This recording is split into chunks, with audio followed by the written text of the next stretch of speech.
With news from McDonald's, it is pushing its pork suppliers to treat female hogs more humanely, part of a race to catch up with other retailers, including Chipotle. We're going right now to Bill Tomson.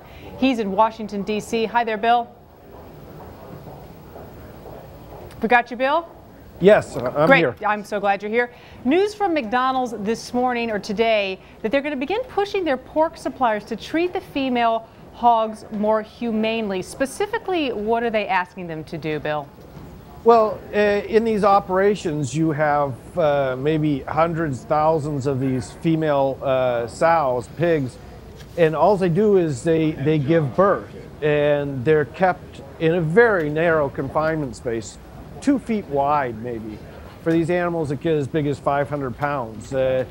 And a lot of people say it's cruel. They can't even turn around. They can lay down, they can stand up, and that's about it for their entire life. And so there's been a lot of criticism about this, and it's gotten through to McDonald's, and they said, you know, hey, we don't like it. We don't want you to do it. But again, they don't raise the hogs, but they can exert a lot of control over the people that do produce the pork that they sell to McDonald's for the bacon and the sausage and what have you. Interesting timing on this, Bill. Obviously, practice has been going on for a long time, but we're seeing an enormous amount of attention paid to Chipotle, which is a rival retailer. They serve Mexican food. They ran an ad during the Grammys, which was very popular. It's on YouTube right now, over 5 million hits. We're looking at some of it right now. It's sort of an animation showing a farmer going from sort of mass production of hogs back to the basics and sort of producing hogs that are out sort of free range on grazing on grass, not in confinement. Do you think that the success of that ad has played into McDonald's timing here? Well, it would seem logical. I mean, what you're seeing is sort of the culmination of sort of the full circle. I mean, you know, we have evolved into a factory farm society. We produce everything in mass quantities, but the way that we've gotten there, the way that we're doing it, leaves a bad taste with a lot of consumers. People are starting to find out, have more interest in what they eat and where they get their food from.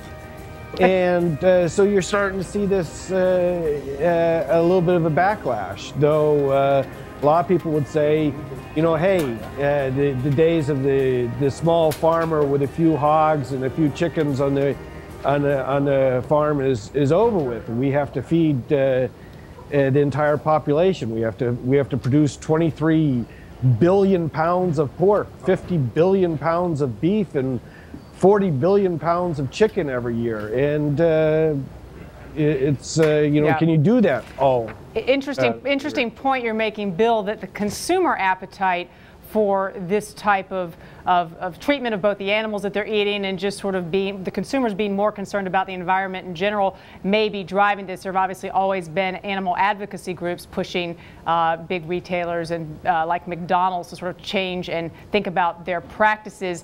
Chipotle not the only one who's been looking into this issue and changing course a bit. Who else is out there? Well, there's, you know, anybody that can make change really are the big people. When you buy a lot, you exert control. The Secretary of Agriculture told me as much yesterday. He said, hey, listen, these big people, big companies who purchase a lot can make demands of the producers and make them change the way that they do things. I mean, if you look back in 2000, McDonald's said, you know, the cages that hold the hens that lay the eggs that we buy for the Egg McMuffins, they're too small. They need to be bigger. And the egg producer said, okay, we'll do that. And then Burger King and others followed suit. And then now the bigger cages are pretty much the norm. So, you know, the big players can make big changes. And very quickly before we let you go, Bill, what has been the Pork Producers Council's response to this? Are they saying that that if consumers want the animals to be raised in this way, that it's going to translate into higher prices for them? What are they saying? Well, they essentially they've said, you know, listen, if this is what the industry wants to do, then we're all for it. But please don't get the government involved. They don't want government regulation. They want the market to push this. And they said, hey, you know, listen, we don't have anything against these narrow confinement cages for the sows, but if this is what the market wants and this is what the producers want, we're happy to help and we'll do what we can to assist. Right. But they themselves are, you know, not against this.